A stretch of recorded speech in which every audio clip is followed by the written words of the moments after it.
అలాంటిది మనిషిని తిరగలిలో వేసినప్పుడు వారికి ఏ విధంగా ఉంటుందో ఒకసారి ఆలోచించండి. ఎంత భయంకరమైనటువంటి పరిస్థితి ఆలోచించండి ప్రియులారా.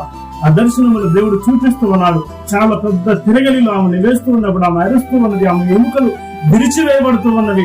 అయ్యో, నేను దేవుణ్ణి తెలుసుకోలేకపోయాను, సృష్టికర్త అయిన దేవుని నమ్మలేకపోయాను, దేవుని వైపు నడవలేకపోయాను, దేవునికి ప్రార్థించలేకపోయాను.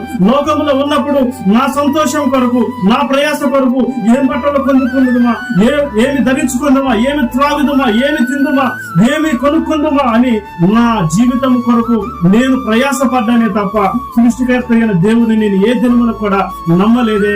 దేవుడు ఉన్నాడని నాకు తెలియదే. దేవుని సేవకులైనటువంటి వారు చెప్పినప్పుడు నేను వినలేదే అని అప్పుడు ఆ దినమున ఎంత మొరపెట్టినప్పటికీ కూడా తన ప్రాణమును రక్షించేవారు ఎవరు లేరు. బంధువులు కానీ, స్నేహితులు కానీ, తనకున్న డబ్బు కానీ, తను సంపాదించినది కానీ, తను లోకంలో ఉన్నప్పుడు సంపాదించిన